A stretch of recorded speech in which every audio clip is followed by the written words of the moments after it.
The Fisherman and His Wife, from Grimm's Fairy Tales, by Jacob and Wilhelm Grimm, translated by Edgar Taylor and Marion Edwards. This recording is in the public domain. Read by Bob Neufeld. There was once a fisherman who lived with his wife in a pigsty close by the seaside.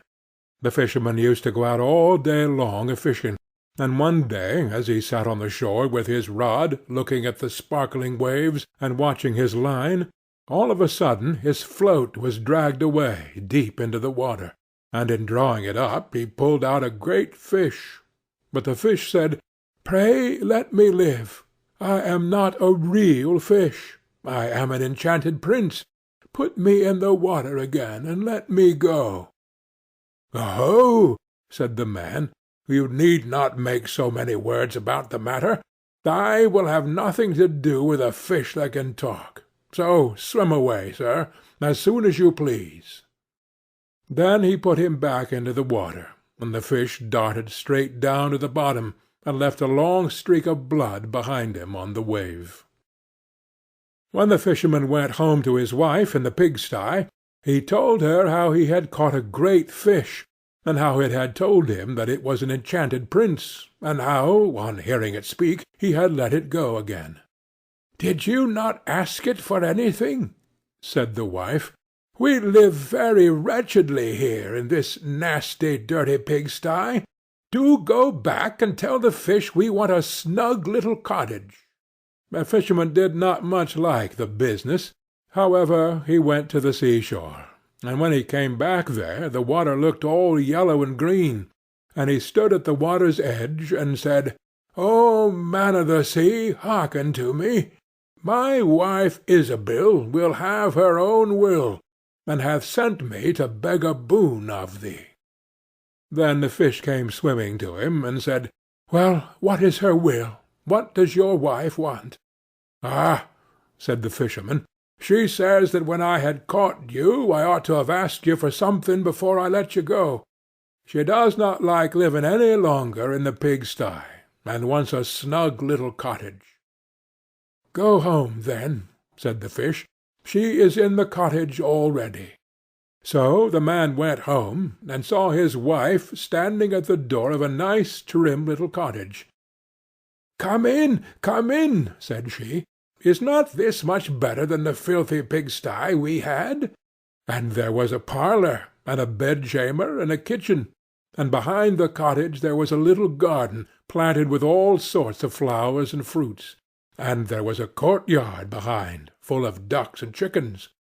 "Ah," said the fisherman, "how happily we shall live now." "We will try to do so, at least," said his wife. Everything went right for a week or two, and then Dame Ilsebel said, "Husband, there is not near room enough for us in this cottage. The courtyard and the garden are a great deal too small. I should like to have a large stone castle to live in.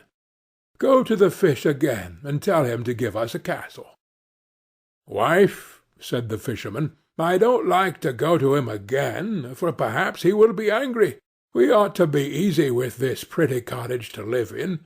"Nonsense," said the wife. "He will do it very willingly, I know. Go along and try." The fisherman went, but his heart was very heavy, and when he came to the sea it looked blue and gloomy, though it was very calm, and he went close to the edge of the waves, and said, "O man of the sea, hearken to me. My wife Ilsebel will have her own will, and hath sent me to beg a boon of thee." "Well, what does she want now?" said the fish. "Ah," said the man dolefully, "my wife wants to live in a stone castle."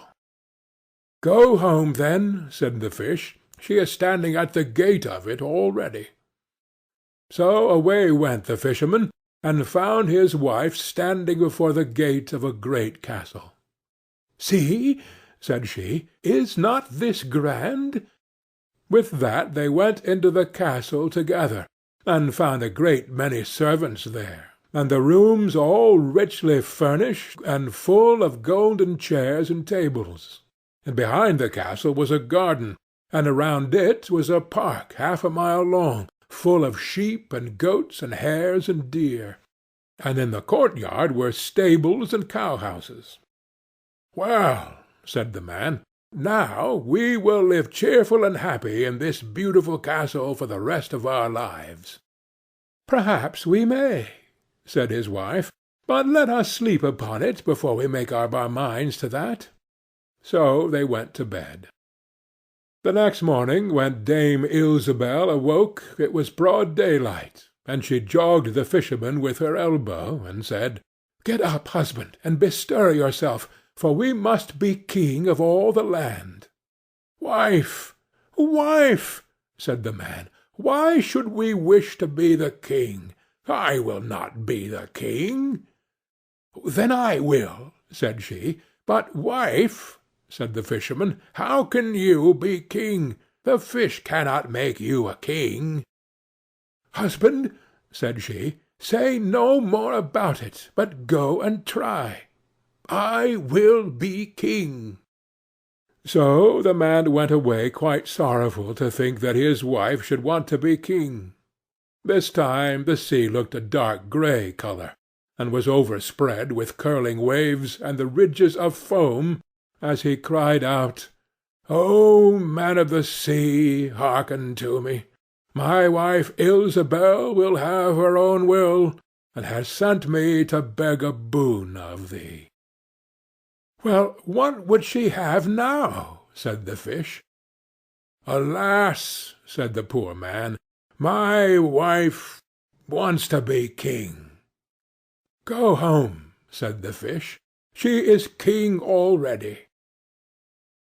Then the fisherman went home, and as he came close to the palace he saw a troop of soldiers, and heard the sound of drums and trumpets. And when he went in he saw his wife sitting on a throne of gold and diamonds, with a golden crown upon her head, and on each side of her stood 6 fair maidens, each a head taller than the other. "Well, wife," said the fisherman, "are you king?" "Yes," said she, "I am king."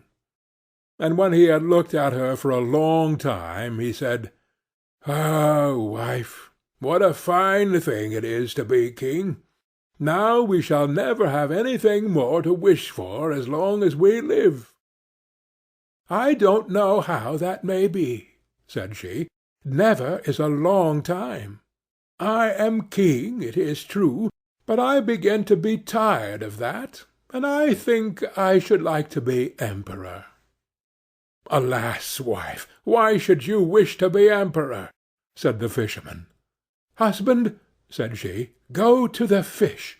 I say I will be emperor." "Ah, wife," replied the fisherman, "the fish cannot make an emperor, I am sure, and I should not like to ask him for such a thing." "I am king," said Ilsebel, "and you are my slave, so go at once." So the fisherman was forced to go, and he muttered as he went along, "This will come to no good. It is too much to ask. The fish will be tired at last, and then we shall be sorry for what we have done." He soon came to the seashore, and the water was quite black and muddy, and a mighty whirlwind blew over the waves and rolled them about. But he went as near as he could to the water's brink, and said, "O man of the sea, hearken to me. My wife Ilsebel will have her own will, and hath sent me to beg a boon of thee." "What would she have now?" said the fish. "Ah," said the fisherman, "she wants to be emperor." "Go home," said the fish. "She is emperor already." So he went home again, and as he came near he saw his wife Ilsebel sitting on a very lofty throne made of solid gold, with a great crown on her head full 2 yards high. and on each side of her stood her guards and attendants in a row, each one smaller than the other, from the tallest giant down to a little dwarf no bigger than my finger. And before her stood princes and dukes and earls, and the fisherman went up to her and said, "Wife, are you emperor?" "Yes," said she, "I am emperor." "Ah," said the man, as he gazed upon her, "what a fine thing it is to be emperor!" "Husband," said she, "why should we stop at being emperor?" "I will be pope next." "Oh, wife, wife," said he, "how can you be pope? There is but one pope at a time in Christendom." "Husband," said she, "I will be pope this very day." "But," replied the husband, "the fish cannot make you pope." "What nonsense!" said she. "If he can make me an emperor, he can make me a pope. Go and try him."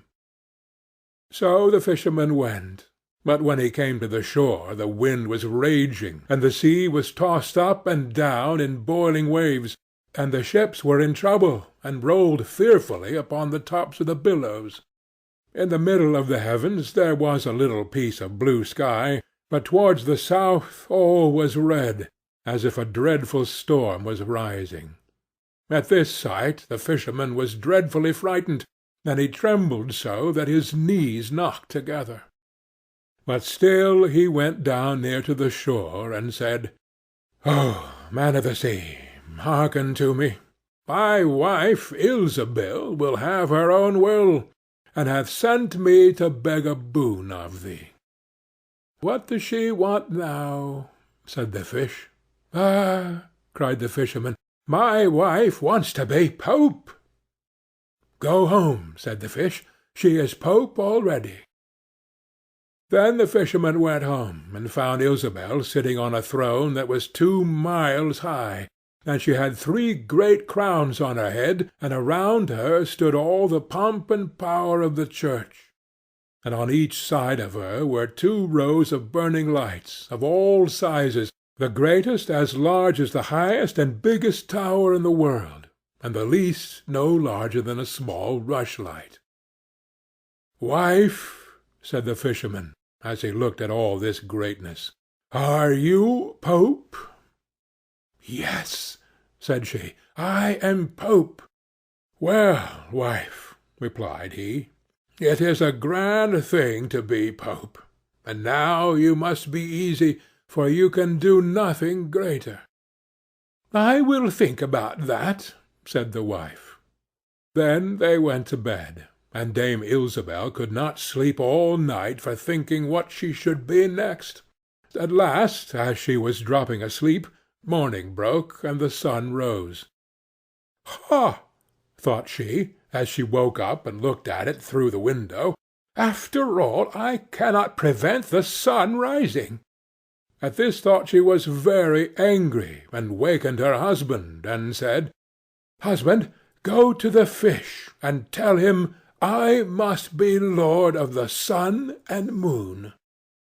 The fisherman was half asleep, but the thought frightened him so much that he started and fell out of bed. "Alas, wife," said he, "cannot you be easy with being pope?" "No," said she, "I am very uneasy as long as the sun and moon rise without my leave. Go to the fish at once."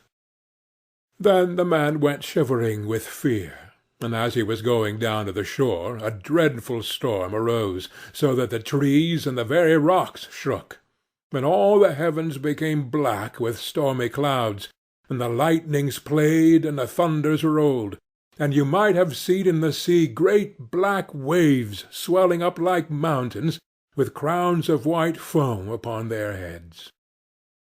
And the fisherman crept towards the sea, and cried out, as well as he could, "O man of the sea, hearken to me. My wife Ilsebil will have her own will, and hath sent me to beg a boon of thee." "What does she want now?" said the fish. "Ah," said he. "She wants to be lord of the sun and moon." "Go home," said the fish, "to your pigsty again." And there they live to this very day. End of The Fisherman and His Wife.